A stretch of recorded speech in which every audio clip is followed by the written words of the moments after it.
Hello छात्रों, विद्या देवी YouTube channel पर आपका फिर से स्वागत है। कल पिछले वीडियो में हमने ऊत्व संधि के बारे में अध्ययन किया। ऊत्व संधि में मैंने आपको परिभाषा व उसके उदाहरण सहित विस्तार से मैंने आपके लिए ऊत्व संधि के बारे में बताया। कुछ उदाहरण आपके लिए करने को भी दिए। वहाँ हम घोष और अघोष के बारे में भी जानकारी प्राप्त की। उसी ही क्रम में आगे बढ़ते हुए आज हम अध्ययन करेंगे ऋत्व संधि के विषय में। छात्रों, ऋत्व संधि क्या होती है? देखिए, बहुत अच्छी संधि है। ऋत्व विसर्ग संधि।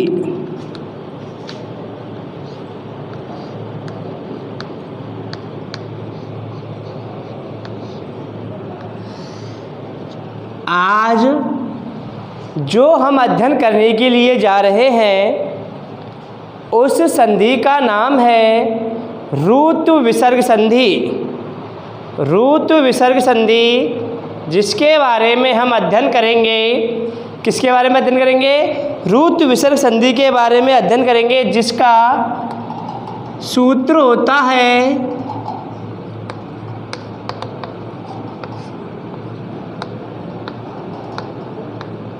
से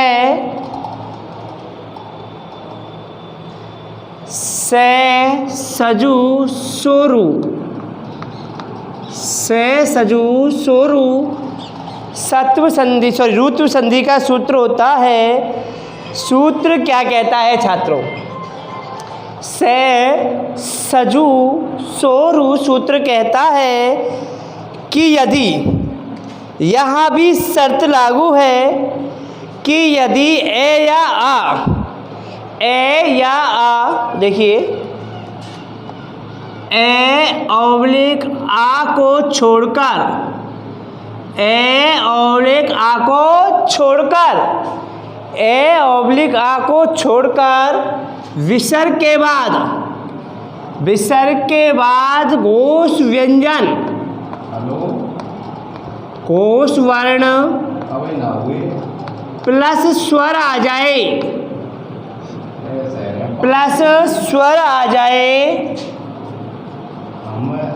घोष व्यंजन स्कूल में ही है, मैं तो वीडियो बनाऊंगा, ये नहीं बनी है, प्लस स्वर आ जाए तो विसर्ग के स्थान पर ऋत्व आदेश कर देते हैं। समझिएगा छात्रों कि विसर्ग से पूर्व पद के अंत में, पहले वाले पद के अंत में विसर्ग से पूर्व ए या आ नहीं होना चाहिए। पहले पद के अंत में जो अंतिम स्वर है वो ए या आ नहीं होना चाहिए। ए या आ को छोड़ करके घोष व्यंजन प्लस स्वर आ जाए तो विसर्ग के स्थान पर ऋत्व का मतलब रे आदेश कर देते हैं। विसर्ग से मतलब समझ में आ गया? ऋत्व आदेश कर देते हैं। छात्र देखेंगे कैसे करते हैं। पहले लिखते हैं परिभाषा लिखते हैं हम। क्या कहती है ऋत्व विसर्ग संधि की परिभाषा? समझिएगा क्या इसकी डेफिनेशन है कि यदि पूर्व पद के अंत में, यदि पूर्व पद के अंत में ए ऑब्लिक आ को छोड़कर, ए ऑब्लिक आ को छोड़कर विसर्ग के बाद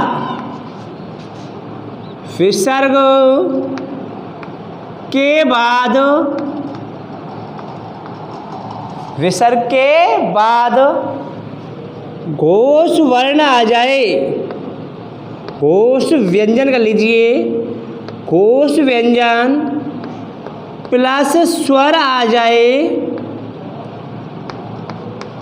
स्वर आ जाए तो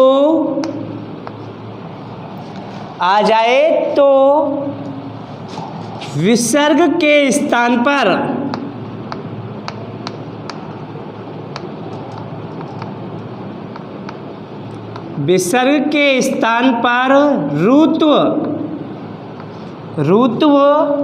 रुत्व का मतलब होता है आधा रे, आदेश कर देते हैं।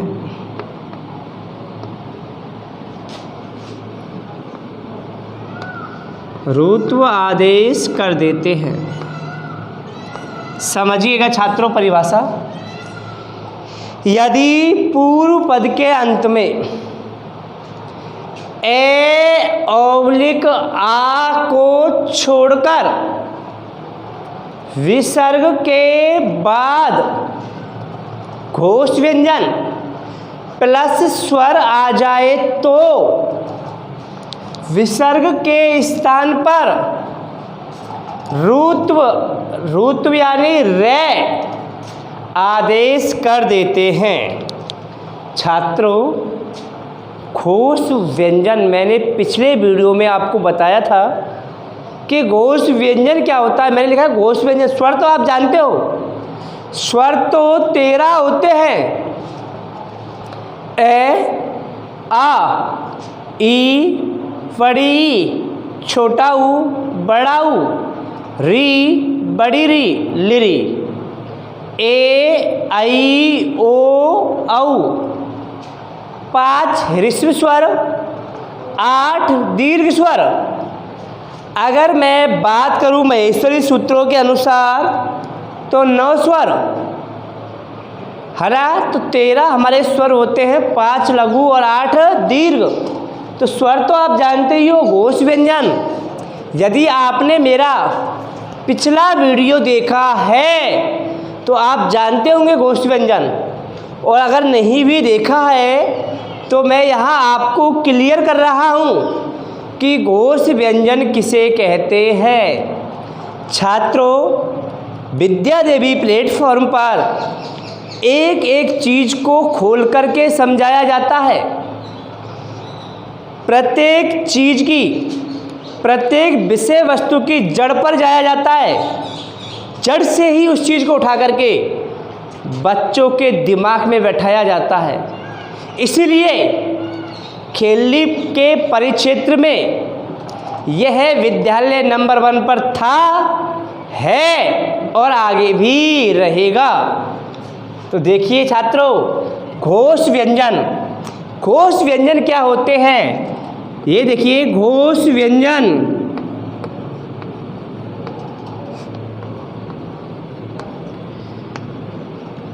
घोष व्यंजन में छात्रों प्रत्येक वर्ग का, वर्ग आप जानते होंगे, वर्ग होते हैं 5। कु, चु, टू, तू, पू। कु का मतलब कै वर्ग, चे वर्ग, टे वर्ग, ते वर्ग और पे वर्ग। प्रत्येक वर्ग का तीसरा, लिख रहा हूं, प्रत्येक वर्ग का तीसरा, चौथा और पांचवा वर्ण। छात्रों, प्रत्येक वर्ग का तीसरा, चौथा और पांचवा वर्ण तथा अंतस्थ व्यंजन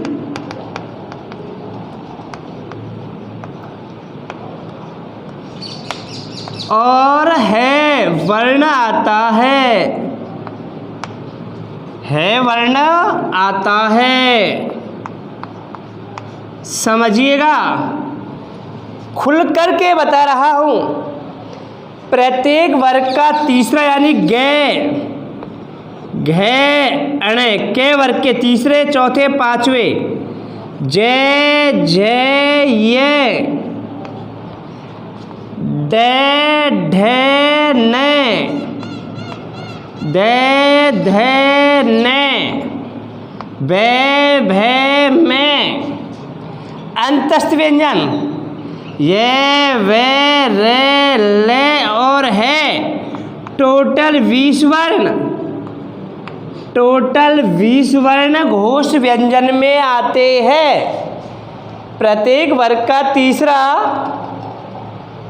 चौथा और पांचवा वर्ण, प्रत्येक वर्ग का तीसरा चौथा और पांचवा वर्ण तथा अंतस्थ व्यंजन और है वर्ण आता है छात्रों। तो मैं यदि कहूँ कि पूर्व पद के अंत में ए या आ को छोड़ करके विसर्ग हो और विसर्ग के बाद में इनमें से कोई सा भी वर्ण हो या स्वर हो तो विसर्ग के स्थान पर रूत्व यानी रे आदेश कर दिया जाता है। जैसे देखिएगा, पहला उदाहरण है मेरा, जैसा देखिएगा पहला उदाहरण है ज्योति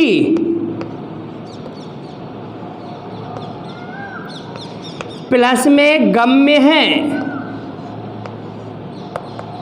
ज्योति प्लस में गम्य है। देखिए क्या कहता है उदाहरण, पूर्व पद पहले पद पे आइए, विसर्ग है, विसर्ग से पहले कौन सा स्वर है, विसर्ग से पूर्व कौन सा स्वर है, तो यहाँ स्वर है ई। क्या है मेरे भैया, ई है। ई के बाद विसर्ग आ रहा है। यदि मैं ज्योति का वर्ण विच्छेद करता हूँ, संधि विच्छेद नहीं, वर्ण विच्छेद यदि करता हूँ तो ज्योति का वर्ण विच्छेद होता है आधा जय, ये आधा, ओ ते आधा और ई, और ई के बाद लगा हुआ है क्या, विसर्ग। तो विसर्ग से पूर्व ई है और विसर्ग के बाद में गे तीसरा वर्ण है। कौन सा वर्ण है, के वर्ग का तीसरा वर्ण है क्या, गे। तो मेरे भैया विसर्ग के स्थान पर आधा रे करेंगे। क्या करेंगे, आधा रे। क्या बचेगी आगे, ज्योति, पीछे है गम्य, जोड़ते हैं ज्योति, आधा रह चला जाएगा ऊपर, किसके ऊपर, अपने से अगले वाले वर्ण के ऊपर। अगला वाला वर्ण है गे, गे के ऊपर गया और बनकर सामने आया ज्योतिर्गम्य। क्या बनकर के सामने आया छात्रों, ज्योतिर्गम्य है बनकर के सामने आया। दूसरा उदाहरण सुनना, दूसरा उदाहरण है तयो प्लस में मध्य। छात्रों सुनिएगा, तयो प्लस में मध्य। अब यहाँ विसर्ग से पूर्व ओ है, क्या है, ओ है। शर्त ये थी ए या आ नहीं होना चाहिए था, नहीं तो ए होना चाहिए था और ना ही आ होना चाहिए था। ए या आ नहीं है, क्या है, ओ है। तो छात्रों विसर्ग के स्थान पर क्या कर देंगे, रे, क्योंकि बाद में कौन सा वर्ण आ रहा है, पंचम वर्ण आ रहा है। कौन सा आ रहा है मेरे भैया, पंचम वर्ण आ रहा है। तो विसर्ग के स्थान पर रे कर देंगे। आगे सुनिएगा, आगे है तयो, पीछे है मध्य।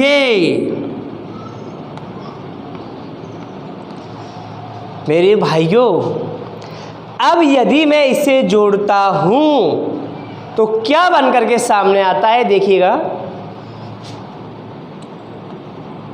तयो, आधा रे ऊपर चला जाएगा, किसके ऊपर?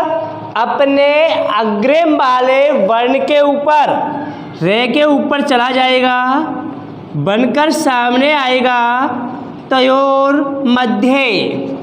तयोर मध्य वर्ण सामने आता है। एक बार छात्रों यहाँ तक स्क्रीनशॉट ले लीजिए।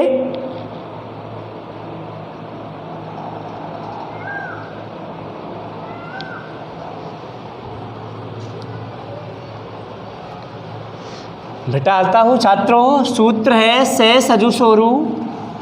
क्या कहता है सुनना कि यदि पूर्व पद के अंत में ए या आ को छोड़कर विसर्ग के बाद, पूर्व पद के अंत में ए या आ नहीं होना चाहिए, ए या आ को छोड़कर विसर्ग के बाद घोष व्यंजन या स्वर आ जाए तो विसर्ग के स्थान पर रूत यानी रे आदेश कर देते हैं। घोष व्यंजन मैंने आपको समझाया, पिछले वीडियो में भी बताया, यहाँ भी मैं आपके सामने क्लियर कर रहा हूँ। घोष व्यंजन यानी प्रत्येक वर्ग का तीसरा, चौथा, पांचवा वर्ण। देखते चलिए, विसर्ग से पहले ई है, ई के बाद तीसरा वर्ण आ रहा है तो विसर्ग के स्थान पर रे किया। इधर विसर्ग से पहले ओ है, इधर पांचवा वर्ण आ रहा है तो विसर्ग के स्थान पर रे किया। क्या किया छात्रों? रे किया।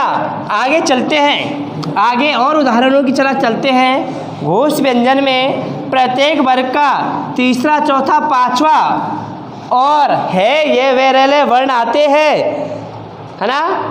अगला क्या कहता है सुनिएगा, प्रातः प्लस में गच्छति। अगला उदाहरण है, तीसरा उदाहरण है छात्रों, प्रातः प्लस में सॉरी ये नहीं होगा, ये ऋकारांत शब्द है, बाद में बताऊंगा। सुनिएगा, हरि प्लस में आगच्छति, हरि प्लस में आगच्छति। समझिएगा छात्रों, हरि प्लस में आगच्छति क्या कहता है? हरि प्लस में आगच्छति है, हरि में ई है, ई के बाद विसर्ग आ रहा है, उसके बाद आ रहा है, स्वर है तो विसर्ग के स्थान पर रे, विसर्ग के स्थान पर रे। आगे क्या रह गया? हरि, पीछे आ रहा है आगच्छति, आगच्छति आ रहा है, जोड़ देंगे छात्रों, हरि रे में आ रा गच्छति, हरि रा गच्छति बन करके सामने आया। चौथा उदाहरण है कुलपति, कुलपति प्लस में एव, कुलपति प्लस में एव आ रहा है। विसर्ग, विसर्ग से पूर्व ई है और ई के बाद में ए स्वर आ रहा है।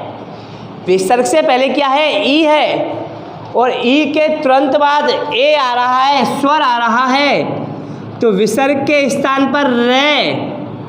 आगे हो जाएगा बेटा कुलपति, क्या हो जाएगा? कुलपति, पीछे रहेगा एव, जोड़ेंगे कुलपति रेव, क्या जुड़ करके सामने आएगा? कुलपति रेव, कुलपति रेव जुड़ करके सामने आता है। अगला उदाहरण द्वयो, मोस्ट कर लेना, कई बार बोर्ड एग्जाम में पूछा जा चुका है। द्वयो प्लस में अपी। पिछली बार कई बार बोर्ड एग्जाम में प्रश्न यह पूछा जा चुका है, इसलिए इस पर वेरी मोस्ट डाल देना उदाहरण पर। छात्रों, विसर्ग से पहले ओ है, ओ के बाद ए आ रहा है, ओ के बाद ए आ रहा है, तो विसर्ग के स्थान पर आधा रे। आगे है द्वयो, पीछे है अपी। जोड़ेंगे भैया, द्वयोरपि। कई बार पूछा जा चुका है कि द्वयोरपि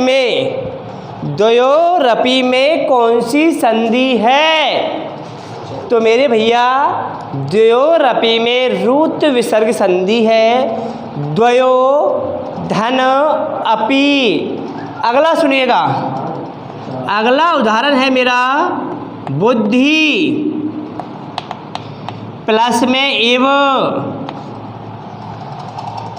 बुद्धि प्लस में इव। अब यहाँ देखिए, बुद्धि है, बुद्धि में विसर्ग आ रहा है, विसर्ग से पहले स्वर जो है वो ई है।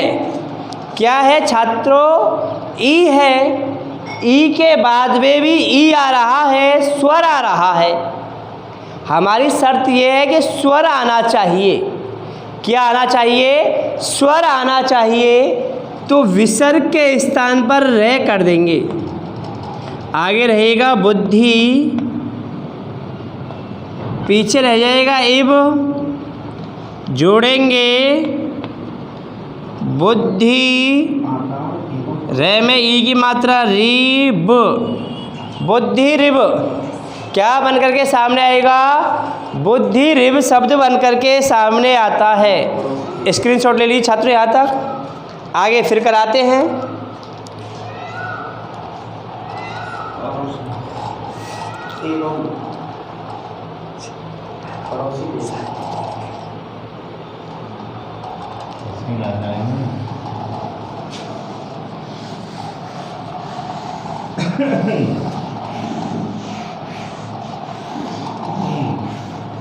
अगला देखिए, अगला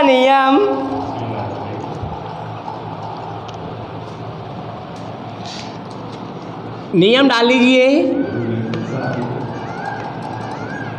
या नोट पर डाल लीजिए। नियम नंबर 1 क्या कहता है? देखिए बड़ा, ऋकारांत, ऋकारांत ऑब्लिक अव्यय पद के बाद, अव्यय पद के बाद विसर्ग हो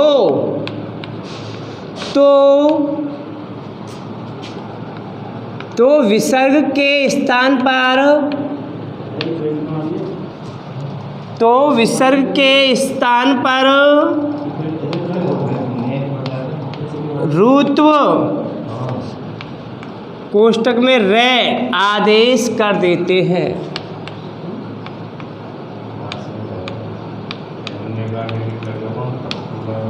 समझिएगा, यदि कोई पद ऋकारांत हो जिसके अंत में री हो, ऋकारांत पद हो या अव्यय रूपी पद हो, अव्यय पद के बाद विसर्ग हो, तो विसर्ग के स्थान पर रूत्व यानी रे आदेश कर देते हैं छात्रों। ये नियम है। जैसे देखिएगा, जैसे देखिएगा, पितः, पितः जो शब्द है वो ऋकारांत शब्द है। यहाँ ए के बाद विसर्ग नहीं है, पितृ शब्द होता है। शब्द क्या होता है छात्रों? पितृ होता है। शब्द तो ये था, शब्द तो ये था, लेकिन पितः ऋकारांत शब्द था। पितः के बाद विसर्ग है, प्लस में गच्छति, ऋकारांत शब्द आ रहा है ना? तो देखिए क्या बनेगा बेटा, विसर्ग के स्थान पर रे हो जाएगा। आगे पित है, फिर गच्छति है, क्या बन जाएगा, पितर गच्छति, पिता जाता है। पितर गच्छति, पिता जाता है। प्रातः गच्छति, देखिए अव्यय पद है प्रातः। प्रातः के कोई भी किसी भी प्रकार से रूप नहीं चलते, अव्यय पद है। तो विसर्ग के स्थान पर रे, आगे है प्रातः प्रात, पीछे है गच्छति, जोड़ेंगे छात्रों, प्रातर गच्छति। अगला सुनना, पितः प्लस में बंधे,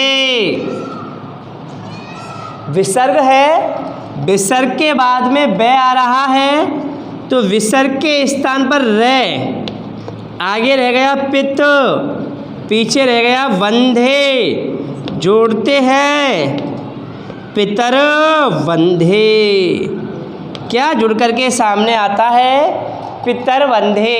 चौथा मोष्टा लेना, अव्यय पद है पुनः, और अव्यय के बाद में फिर अव्यय आ गया अपि, पुनः प्लस में अपि आ रहा है, तो विसर्ग के स्थान पर रे, आगे क्या रह गया बेटा, पुनः, पीछे अपि, जोड़ेंगे पुनरपि, क्या जुड़ करके सामने आता है, पुनरपि शब्द जुड़ करके सामने आता है। पुनः प्लस में अपि, पुनरपि शब्द जुड़ करके सामने आता है, पुनरपि शब्द जुड़ करके सामने आता है। अब देखिए यहाँ हमने पढ़ा ऋकारांत और अव्यय पद के बाद ऋकारांत और अव्यय पद के बाद विसर्ग हो तथा विसर्ग के हो तो विसर्ग के स्थान पर ऋत्व आदेश कर देते हैं। अगला आगे छात्र स्क्रीनशॉट ले लीजिए इसका।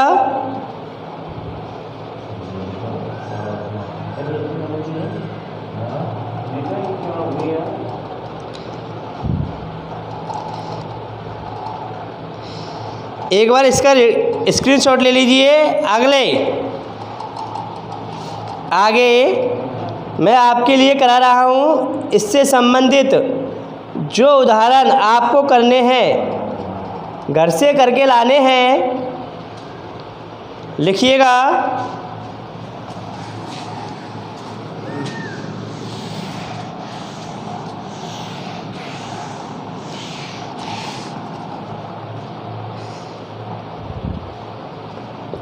प्रश्न है अधोलिखित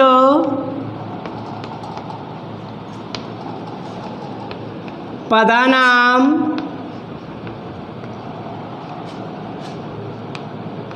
संधि विच्छेद कृत्वा, संधि विच्छेद कृत्वा संदेह नामपि लिखत, संदेह नामपि लिखत। देखिएगा छात्रों, पहला उदाहरण है मुनिरिति।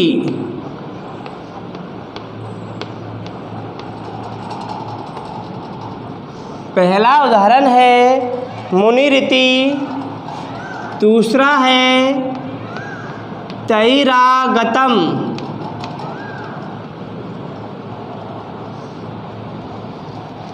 तीसरा उदाहरण है भानुरसौ,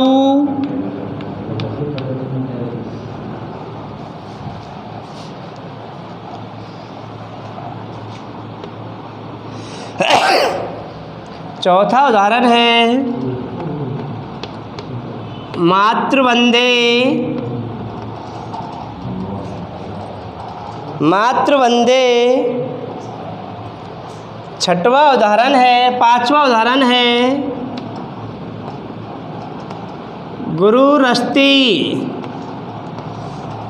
गुरुरस्ती। अगला उदाहरण है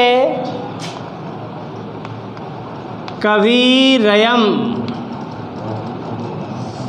तो छात्रों, आपके सामने ये 6 उदाहरण दिए हुए हैं। इन 6 उदाहरणों को अपने नोटबुक में करते हुए अपने अभ्यास पर अधिक से अधिक ध्यान केंद्रित कीजिए। यहाँ आपकी जो रुत विसर्ग संधि है वो समाप्त होती है। अगले वीडियो में, अगला जो हमारा वीडियो होगा वहाँ आपकी लोप विसर्ग संधि के साथ साथ संधि का जो हमारा टॉपिक है वो ख़त्म हो जाएगा। और अगले यानी बुधवार को मैं आपके लिए, कल यानी बुधवार को मैं आपके लिए, मंगलवार तो लोप विसर्ग संधि होगी, उसके बाद मैं आपके लिए किताब लेकर आऊँगा। इसी बीच प्रत्येक बच्चे अपने नोटबुक खरीद ले। मैं पहले पाठ का अध्ययन आपके लिए YouTube के माध्यम से ही कराऊंगा। छात्रों, मेरे साथ इस चैनल पर बने रहने के लिए आपको बहुत बहुत धन्यवाद। पहला वीडियो आपकी किताब का अति शीघ्र लॉन्च होने वाला है। ठीक है, थैंक यू, धन्यवाद।